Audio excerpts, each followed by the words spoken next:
बस की यात्रा दूसरे पाठ के प्रश्न रह गए ना। आज करो तो। अब पहला प्रश्न है कारण बताइए। इसमें पहला प्रश्न है मैंने उस कंपनी के हिस्सेदार की तरफ पहली बार श्रद्धा भाव से देखा। लेखक के मन में हिस्सेदार साहब के लिए श्रद्धा क्यों जग गई? तो यहाँ जो श्रद्धा भाव आया है ना वो व्यंग्य से आया है, वैसे श्रद्धा नहीं है। व्यंग्य ताना मार रहा है वो किस पर? हिस्सेदार पर, जो पार्टनर है, बस का मालिक है। क्यों? क्योंकि मालिक जो है हिस्सेदार वो पूरे यात्रियों की जान की परवाह किए बिना अपने लालच में आकर और बस को रिपेयरिंग नहीं करवा रहा है, सही नहीं करवा रहा है, टायर नया नहीं डाल रहा है, पुराने टायरों से ही, और वो टायर पुलिया पर जाकर फट गया और वो बस गिरते गिरते बच गई। स्पीड कम थी, अगर वो गिर जाती तो सारे यात्री मारे जाते, यात्रियों को तो नुकसान हो जाता, उसकी खुद की जान भी जाती। इतना पुराना टायर है, बदलवा नहीं रहा था, तब वो कह रहा है कि मुझे उस पर श्रद्धा आई जो अपनी जान हथेली पर रखकर रोज यात्रा करता है। जबकि लेखक तो एक बार ही पहली बार चढ़ा था, लेकिन वो रोज यात्रा करता है। तब उसने कहा कि मुझे उस पर श्रद्धा उमड़ी। व्यंग्यात्मक भाषा ये। दूसरा प्रश्न है लोगों ने सलाह दी कि समझदार आदमी उस शाम वाली बस से सफ़र नहीं करते। तो कह रहा है लोगों ने ये सलाह क्यों दी होगी बताओ? क्योंकि बस बहुत ही पुरानी थी, खटारा थी और रात का समय था, रात होने वाली थी। तो इस बस से समझदार आदमी तो कोई यात्रा करता नहीं। तो गांव वालों ने सलाह ज़रूर दी थी, पर लेखक को जाना जरूरी था, इसलिए वो लोगों की सलाह मानने बिना ही चल पड़ा। ऐसा जैसे सारी बस ही इंजन है, हम इंजन के भीतर बैठे हैं। लेखक को ऐसा क्यों लगा? क्योंकि जब बस स्टार्ट हुई तो इंजन में हलचल होती है, लेकिन वो तो पूरी बस में ही हलचल हो गई, पूरी बस में कंपन होने लगा। तो उसको लगा जैसे हम इंजन के अंदर ही बैठे हैं। खटारा बस थी वो। गजब हो गया, ऐसी बस अपने आप चलती है। लेखक को यह सुनकर हैरानी क्यों हुई? बस की खस्ता हालत देखकर, बस की खस्ता हालत देखकर लेखक को ताज्जुब हुआ कि इतनी पुरानी बस अपने आप ही चलेगी। लेखक ने तो सोचा कोई धक्का लगाना पड़ेगा या किसी और गड़बड़ के कारण ये बीच में रुकेगी या चल नहीं पाएगी या स्टार्ट नहीं हो पाएगी। लेकिन जब हिस्सेदार ने कहा कि ये तो अपने आप चलती है। पांचवा प्रश्न देखो। मैं हर पेड़ को अपना दुश्मन समझ रहा था। लेखक हर पेड़ को दुश्मन क्यों समझ रहा था? हाँ, क्योंकि बस चल रही थी ना, तो वो ढुलमुल हो रही थी, सीट का पता ही नहीं था, आगे पीछे पता नहीं कब सीट आगे चल जाए कब पीछे चली जाए, क्या पता बॉडी आगे निकल जाए सीट पीछे गिर जाए। और ऐसी हालत में हो सकता है खटारा बस किसी पेड़ में टकरा जाए और वो पेड़ अगर गुजर जाता पीछे तो लेखक की जान में जान आती, लेकिन आगे फिर एक पेड़ और आ जाता तो फिर उनको लगता कि अब की बार टकराएगी। वो पेड़ निकल जाता तो फिर लगता कि अगले बार पेड़ में ये टकराएगी। तो उसको हर पेड़ अपना दुश्मन लग रहा था, क्योंकि पेड़ के टकराने के बाद कोई ना कोई मृत्यु हो सकती थी।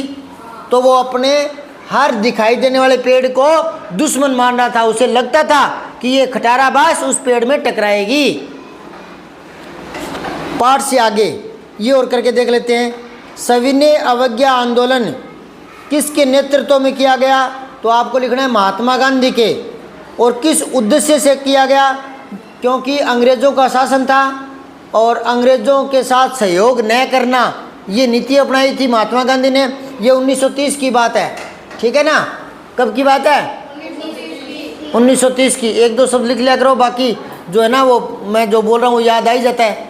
1930 में कब किया? 1930 में किसने किया? महात्मा गांधी ने। अब बाकी बातें लिख देना कि अंग्रेज थे, शासन करते थे, देश गुलाम था, उसमें महात्मा गांधी ने अंग्रेजों के साथ सहयोग न करने की नीति अपनाई थी और आंदोलन चलाया था सविनय विनम्रता के साथ। सविनय अवज्ञा आंदोलन। अवज्ञा होता है आज्ञा नहीं मानना, कि बिना विरोध किए आज्ञा नहीं मानना, लड़ाई नहीं करनी, हिंसा नहीं करनी, पर उसकी अंग्रेजों का कहना नहीं मानना। अब है सविनय अवज्ञा का उपयोग व्यंग्यकार ने किस रूप में किया है? ये पहले ही बता दिया व्यंग्यकार है, तो व्यंग्य के रूप में किया है। ये जो बस है वो मालिक से भी अपेक्षा रखती थी कि मुझे मालिक अब छोड़ दे, क्योंकि खटारा होने के बाद में व्हीकलों को छोड़ दिया जाता है या रद्दी में बेच दिया जाता है। लेकिन इसका मालिक इतना कंजूस था कि इतनी जर्जर बस को भी चलाया जा रहा था। तो ये बस क्या चाहती थी? सविनय, विनम्रता के साथ। विनम्रता कैसे? क्योंकि इसने जिद थोड़ी की थी कि मैं नहीं जाऊंगी, इसको ड्राइवर चलाएगी तो जाएगी बेचारी। तो विनम्रता के साथ ये इच्छा क्या रखती थी कि अब मुझे छोड़ दे, मैं मालिक से भी स्वतंत्र हो जाऊं और यात्रियों से भी स्वतंत्र हो जाऊं, ये चाहती थी। और ऐसे ही गांधी जी चाहते थे कि अंग्रेज हमारे साथ कोई हस्तक्षेप ना करे, वो अपने देश जाए, भारत को आज़ाद कर दे, है ना। तो ऐसे ही बस चाहती थी। बस किससे आज़ादी चाहती थी? मालिक से, कि मालिक मेरा पीछे छोड़े, अब मैंने बहुत कमा दिया जब मैं नहीं थी तब, है ना, अब खटारा होगी तो भी पीछा नहीं छोड़ रहा। तो बस भी मालिक से भी स्वतंत्रता चाहती थी और यात्रियों से भी, कि मुझ में कोई यात्री ना बैठे। अगला प्रश्न है, आप अपनी किसी यात्रा के खट्टे मीठे अनुभव को याद करते हुए एक लेख लिखो। अपनी कॉपी पर 5-10 लाइनों में आपको लिख के लाना है। अगर आपने कहीं यात्रा की हो, उसमें कोई अजीब चीज़ देखी हो जो आपने पहली बार देखी हो, कोई इस तरह की कोई रास्ते में सफ़र में, तो वो आप याद करके घर पर, और किसी भी यात्रा आपने जो की हो, पहली बार बस में गए हो या ट्रेन में गए हो, पहली बार कुछ नया अनुभव किया हो, तो वो 5-7 लाइन में लिख कर लाना है। अब भाषा की बात निकालो। भाषा की बात में बहुत ही ज्ञान भरा पड़ा है। भाषा की बात में बहुत ही ज्ञान भरा पड़ा है। व्याकरण की अच्छी समझ हो जाएगी, तो ध्यान से सुनना और लिखना। बस, वश, बस 3 शब्द हैं, 2 तो एक जैसे हैं, एक अलग है, लेकिन ये तीनों अर्थ में अलग अलग है, इसलिए 3 बार लिखा है। इनमें बस सवारी के अर्थ में आया है, पहला बस सवारी के अर्थ में, और वश यह आया अधीनता के अर्थ में, गुलामी के अर्थ में, ठीक है। और अगला बस वो है पर्याप्त, काफ़ी। मैं बोल के बता रहा हूँ, पहले प्रश्न को ही पढ़ो चलो। वो कह रहे हैं अर्थ में प्रयुक्त हुआ है, जैसे बस से चलना होगा, बस से चलना होगा। तो पहला बस तो आ गया मोटर गाड़ी, ठीक है। मेरे वश में नहीं है ये काम, मेरे वश में नहीं है, ठीक है ना। तो वश मतलब मेरी अधिकार क्षेत्र में नहीं है ये, मैं नहीं कर सकता। तो दूसरा हो गया वश। तीसरा है अब बस करो और नहीं लूँगा, बस करो, यानी काफ़ी हो गया, पर्याप्त हो गया। आप जिम रहे हो, खाना भोजन कर रहे हो, कोई आपको कहे 1 रोटी और, तो अपनी क्या कहते बस, इसका मतलब पर्याप्त, काफ़ी, कि अब ठीक है। तो 3 शब्द आए हैं, तीनों अलग अलग अर्थ में। पहला बस आया है मोटर के लिए, व्हीकल के लिए, ठीक है। और दूसरा वश अधीनता, कि ये काम मेरे वश में नहीं है, ठीक है। अब वो कह रहे हैं उपयुक्त वाक्यों के समान आप भी वश बस के 2 वाक्य और बनाइए। तो लिखो, यह बस बैतूल से बाड़मेर जाएगी, एक वाक्य बन गया। उसमें बस को अंडरलाइन कर देना। वाक्य तो कोई भी बना सकते हो, यह बस बैतूल से बाड़मेर जाएगी। अच्छा, दूसरा बना दो, इस बस को चलने में अभी 5 मिनट शेष हैं, है ना। यह बस बहुत ही पुरानी है। 3 वाक्य बना दिया, 2 लिख देना। फिर वश, वश अधीनता कैसे बनाओगे? यह काम मोहन के वश में नहीं है, तैरना राजू के वश की बात नहीं है, इस एग्जाम में प्रथम स्थान पाना किसी के वश की बात नहीं है। कोई भी वाक्य बना लेना, ठीक है। फिर है बस यानी पर्याप्त, बस करो और नहीं लूँगा, तो इसमें बस को अंडरलाइन कर देना, है ना। बस इतना से ही दूध पीऊँगा, हो गए ना 2 वाक्य। समझ में आ रही कि नहीं आ रही? कर लोगे, याद रह जाएगा। और आप घर पर आलस्य कर बैठे कि कल करूँगा, कोई काम हो गया, 1-2 दिन निकल गया, फिर याद नहीं आएंगे। हाथों हाथ काम कर लिया करो। अपना तो एक ही फंडा है करना है तो करना है बस। जो व्यक्ति समय पर काम करने की आदत डाल लेता है, अपना काम चुटकी में निपटाता है, उसकी कोई बराबरी नहीं हो सकती और उसे कोई समय दिक्कत नहीं आएगी। किसी भी समय उसका काम बनता चला जाएगा। बात आज की नहीं है, ज़िंदगी भर की सीख है ये। अपना काम पहले करो, अपना कर्तव्य पहले निभाओ, दूसरों को मत देखो कौन क्या कर रहा है, ठीक है ना। आप अपना काम करो।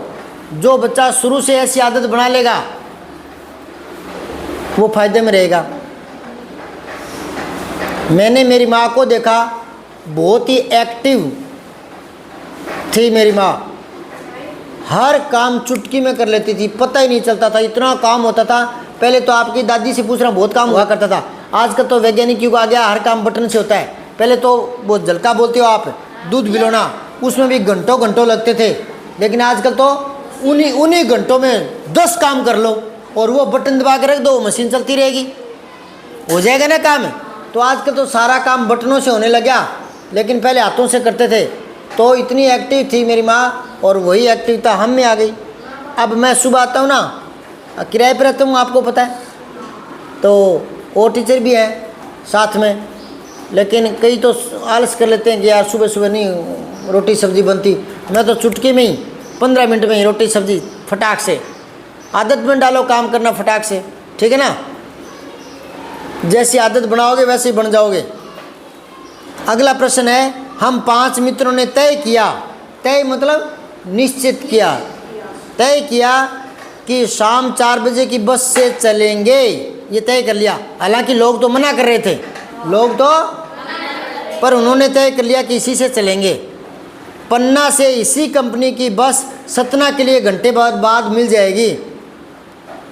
ऊपर दिए गए वाक्य में एक तो ने आया है, हम मित्रों ने तय किया ने, एक की भी आया है ना, 4 बजे की, एक से आया है से, एक छोटी की भी आया है। ये क्या है बेटा बीच में जो आ रहे हैं वो विभक्तियां हैं कारक की, का, के, ने, में, पर, से, ये विभक्तियां कहलाती है।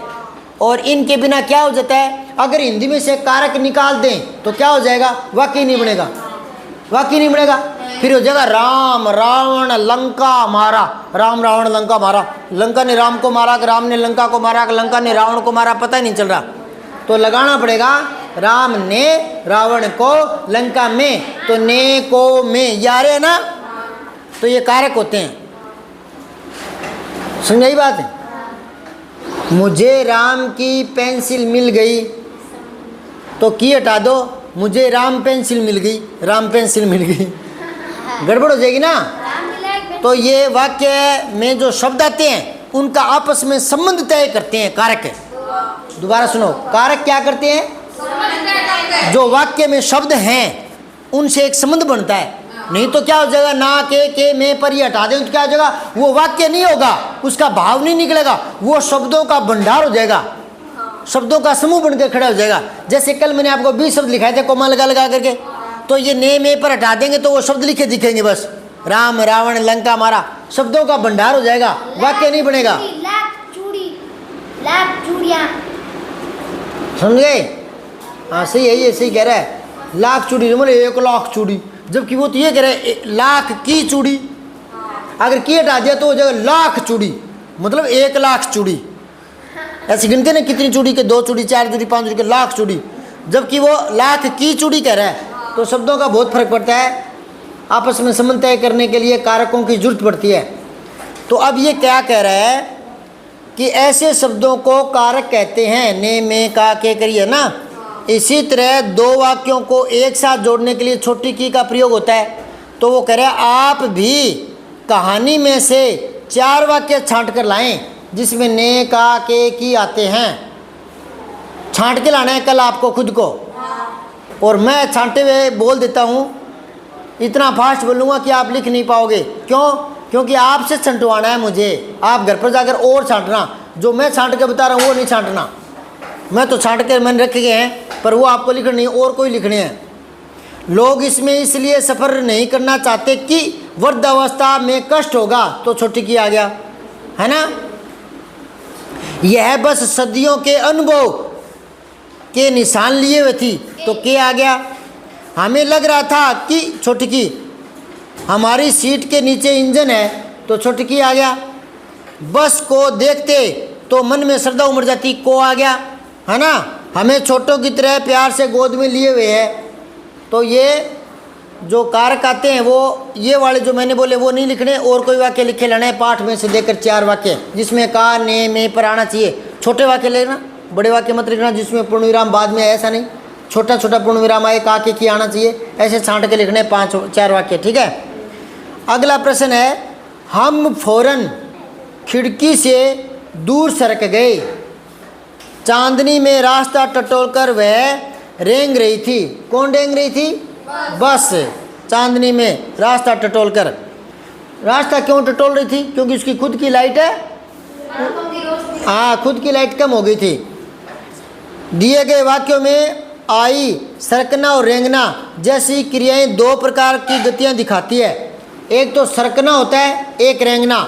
बहुत ही अच्छे शब्द हैं, शब्दों का अंतर करना सीखो, बहुत ही प्यारे शब्द हैं, सरकना और रेंगना। सरकना होता है यूं, भाई साहब थोड़ी सी कुर्सी इधर सरकाना, और रेंगना होता है ऐसे जमीन पर पेट के बल चलना, जैसे सांप रेंगता है। सरकाना और रेंगना अलग अलग हो गया कि नहीं हो गया? अब मैं बैठा हूँ, चलो कुर्सी नहीं, मैं खुद को सरका रहा हूँ। जैसे लंबा बेंच है, लंबा बेंच है, तो कोई यहाँ बैठना चाहे तो मैं ये मैं सरक गया, तो सरकना अलग है, रेंगना। हाँ, तो ये कह रहा है ऐसी क्रियाओं में अंतर करना सीखो बेटा।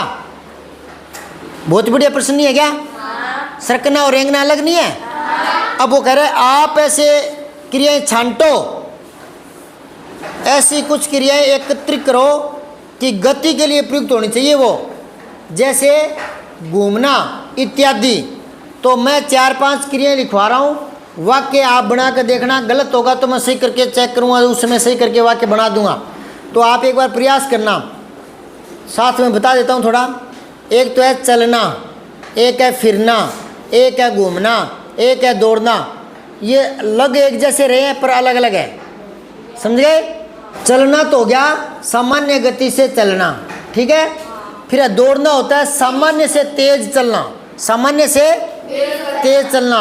और भागना जो है ना वो भय के कारण आता है, जैसे पुलिस को देखकर चोर दौड़ गया, नहीं, पुलिस को देखकर चोर भाग गया। भागना के पीछे डर होता है, समझ गए? एक होता है टहलना, यूं ही मस्ती से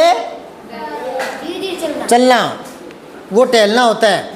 और घूमना जो है वो किसी उद्देश्य के लिए आता है कि मैं बीकानेर घूमने जाऊंगा, समझे ना, ये किसी उद्देश्य के लिए आता है। लिखवाऊं या लिख लोगे? चौथा देखो, बहुत ही बढ़िया प्रश्न है चौथा। कांच बहुत कम बचे थे, जो बचे थे उनसे हमें बचना था। शब्दों का प्रयोग देखो कितना सुंदर किया है कि कांच बहुत कम बचे थे और जो बचे थे उनसे हमें बचना था। बचे थे, उसके नीचे तो अंडरलाइन कर लिखो शेष। बचना क्या है? वो शेष। अपने बोलते ना कितने आम बच गए तेरे पास, तो शेष। और दूसरा जो बचना था, ये लास्ट में जो बचना था ये आया सुरक्षा के लिए। ये बचना क्या है? सुरक्षा। लिख लो क्या? सुरक्षा। छोटा सु रे औरक्षा, दोनों का अर्थ पता लगे क्या? इस वाक्य में बच शब्द 2 तरह से प्रयुक्त हुआ है, एक शेष के लिए, दूसरा सुरक्षा के लिए। नीचे दिए गए शब्दों को वाक्य में प्रयोग करके देखो आप। एक ही शब्द वाक्य में 2 बार आना चाहिए और शब्द के अर्थ अलग अलग होने चाहिए। तो इसने दिया है जल, ये एक शब्द है, एक वाक्य में 2 बार लाओ और अर्थ अलग अलग होना चाहिए। तो इसको साहित्यिक भाषा में बोलते हैं यमक अलंकार। यमक अलंकार बताऊँ कहाँ होता है? देखो, अलंकार आपके समझ में आएगा नहीं, इसलिए अलंकार मैं नहीं समझा रहा, पर एक छोटी सी निशानी बता रहा हूँ। यमक अलंकार, अलंकार होता है बात को सुंदर सजा कर कहना। अलंकार होता है बात को सुंदर सजा कर कहना। एक तो होता है सिंपल शब्दों में बात करना। मैं कह दूँ उस लड़की का मुंह सुंदर है, तो ये तो सिंपल बात होगी। मैं कह दूँ चांद सा चेहरा है, चांद सा चेहरा, तो थोड़ा नयापन आ गया ना बात में। बात कहने में जो नयापन आता है ना, नयापन सुंदरता आती है, उस सुंदरता को ये अलंकार कहते हैं। विस्तार से तो आपको कोई 9th में 10वीं में 11वीं में 12वीं में बता देगा। यहाँ आप छोटे में समझ लो अलंकार क्या है। क्या होता है अलंकार? बात को सुंदर ढंग से कहना। क्या होता है? सुंदर मुख कहोगे तो सीधी सी बात है, चंद्रमुख कहोगे तो नयापन आ गया। चांद जैसा मुंह, तुलना कर देना, मुंह की चांद से तुलना कर देना, चांद जैसा मुंह, तो तुलना करते हैं तो वहां उपमा अलंकार होता है, तुलना करते हैं तो, ठीक है। और यमक ऐसा होता है कि एक ही लाइन में एक शब्द 2 बार लाएगा और 2 सेम शब्द, वही शब्द, पर इसका अर्थ अलग होगा, इसका अलग होगा।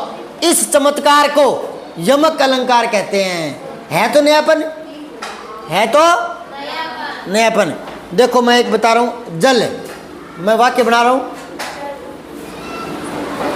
झोपड़ा जल रहा था तब मैंने जल से उसे बुझाया, तो 2 बार जल आ गया ना, नयापन है ना। एक ही शब्द के 2 अर्थ निकालना है कि नहीं, नयापन। और नयापन को ही क्या कहते हैं? अलंकार, ठीक है।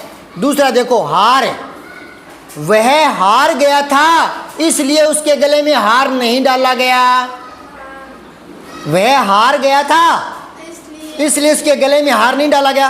तो एक ही शब्द है, 2 अर्थ ले आए, तो ये नयापन है कि नहीं, चमत्कार है कि नहीं। तो इस नयापन को, इस चमत्कार को ही अलंकार कहते हैं। पर एक शब्द दोबारा आ रहा है उसको यमक कहते हैं। अलग अलग नाम है, क्यों? क्योंकि चमत्कार भी तो अलग अलग कर सकते हैं। एक चमत्कार और करके दिखाता हूं, देखो। कल कालिंदी कूल की कलित कला में केली कह कैसे। और देखो, भगवान भक्तों की भूरी बित्ती बगाइए बह बह से। और सुनो, चंदू के चाचा ने चंदू की चाची को चांदनी चौक में चम्मच से चटनी चटाई चाय चाय से। ये नयापन है कि नहीं? इसको बोलते हैं अनुप्रास। देखो मैंने आज 3 अलंकार बता दिए, अनुप्रास बता दिया, उपमा बता दिया, यमक बता दिया। यमक में जो चमत्कार, देखो चमत्कार कैसे ही करो भाषा में, वो अलंकार होता है। अब अलंकार चमत्कार अलग अलग होते हैं तो अलंकार के नाम अलग अलग रख दो। अगर एक शब्द दोबारा ला रहा है, अलग अलग अर्थ है, तो उस चमत्कार को क्या कहते हैं? यमक है। और अगर एक ही अक्षर से शब्द बना रहे हो, एक ही अक्षर से, चंदू के चाचा ने चंदू की चाची को एक ही अक्षर से चे चे से बना रहे हो, तो उसको बोलते हैं अनुप्रास चमत्कार, अनुप्रास अलंकार, अनुप्रास सुंदरता। वर्ण की सुंदरता, एक ही वर्ण बार बार आ रहा है, वर्ण की सुंदरता। और ये सुंदरता क्या थी? एक शब्द 2 बार लाना और अर्थ अलग अलग दिखा देना। अलग अलग सुंदरता है तो अलग अलग नाम है। अब आप 10वीं 11वीं 12वीं में अलंकार कोई पढ़ाएगा तो थोड़ा जल्दी समझ में आएगा, इसलिए बता देता हूँ बीच में, ठीक है। सुना हुआ शब्द दोबारा आता है ना कभी, तो बच्चे गौर करते हैं उस पर। और पहली बार ही नया शब्द सुनते हैं तो वो उनमें उबाऊपन आता है कि क्या है ये ना। थोड़ा बहुत सुना होता है ना, फिर उसमें ज़्यादा जानने की इच्छा होती है। तो ये दोनों कर लेना, जल और हार। फिर है 5वां, बोलचाल में अंग्रेजी शब्द आता है फर्स्ट क्लास। कहते हैं कि ये एक ही नंबर का काम है, फर्स्ट क्लास, है ना। तो कह रहे इसमें फर्स्ट और क्लास 2 शब्द आए हैं। तो क्लास का विशेषण है फर्स्ट, ये अंग्रेजी के शब्द से बता रहे हैं, समझ गए। क्योंकि फर्स्ट तो संख्या है और वो संख्या से कह रहे हैं संख्या, क्लास तो कक्षा को बोलते हैं, है ना। तो 1 नंबर की कक्षा है ना, फर्स्ट नंबर, तो वो संख्यावाचक विशेषण हो गया ना, नहीं हो गया? तो ये क्या है? फर्स्ट क्लास संख्यावाचक विशेषण का उदाहरण है। महान आदमी, ये गुण है, महान आदमी ये गुणवाचक विशेषण है तो विशेषण ही महान है, ये गुणवाचक है। दूसरा आदमी, महान आदमी, तो दूसरा आदमी संख्यावाचक है, महान आदमी गुणवाचक है, ये विशेषण है। इनके 2 और उदाहरण बताओ। तो 2 संख्यावाचक के बता दो। दूसरा पंखा खराब हो गया, पहला नहीं हुआ, ठीक है। और लिखो, वह चौथा लड़का कम पढ़ता है। चौथा कोई लाइन है, चौथा लड़का कम पढ़ता है। और गुणवाचक में बता दो, ईमानदार आदमी, अच्छा लड़का, अच्छा निबंध, भला आदमी। तो ये आपको करने पूरे हो गए। अब ये जो शब्दार्थ दे रखे हैं ये पहले उतारोगे, सबसे पहले पाठ शुरू करने से। और इसके बीच में भी अगर कोई मैंने अर्थ बताया है किसी शब्द का तो साथ में कच्ची पेंसिल से लिखा करो, वो भी उतार लेना। जितने ज़्यादा शब्द देखोगे उतनी हिंदी मजबूत होगी। हमारा तो क्या है बेटा, हमें तो पढ़ाना ही पढ़ाना है। अगर गौर करके आप सीखोगे तो आपके ज़्यादा काम आएगा। शुरुआत में कोई कमज़ोर रह गया तो फिर जैसे जैसे बड़ी क्लास में पहुंचेगा तो उसका पढ़ाई में मन नहीं होगा।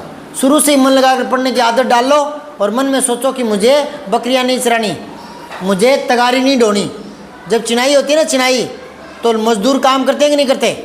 अच्छा एक बात हो, ये घर अपने आप ही पूरे होते हैं या कोई मजदूर पूरे करते हैं?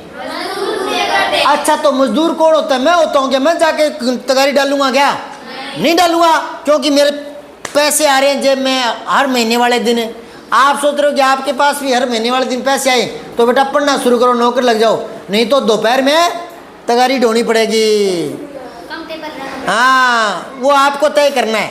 बकरियां चराना है, ठीक है, बकरियां तो घर में चराना पड़ता है, घर का काम तो नहीं छोड़ा जाता, करते ही हैं, सारे ही करते हैं। लेकिन बकरियां ये थोड़ी कहती है आपको कि ओए किताब मत ले, मैं चल रही हूँ, मेरी तरफ देख, ऐसे बोलती है क्या? तो बकरियों को खेत में खोल दो, चलती रहेगी, आप किताब पढ़ते रहो बस। अगर आपको लगे कि वो चलती चलती दूर जा रही है, दूसरे के खेत में जा रही है, तो एक बार उसको इधर ले आओ, फिर वहाँ बैठ जाओ, होमवर्क कर लो। अगर आपको लग रहा है वहाँ याद नहीं होगा तो होमवर्क कर लो, होमवर्क तो पूरा हो जाएगा। समझा रही क्या? तो बेटा पढ़ने की आदत बनाओ। हम सब जो भी कहते हैं, डांटते हैं, फटकारते हैं, भला बुरा कहते हैं, वो सारा किसके लिए कहते हैं? आपके भले के लिए। ठीक है, ले बेटा।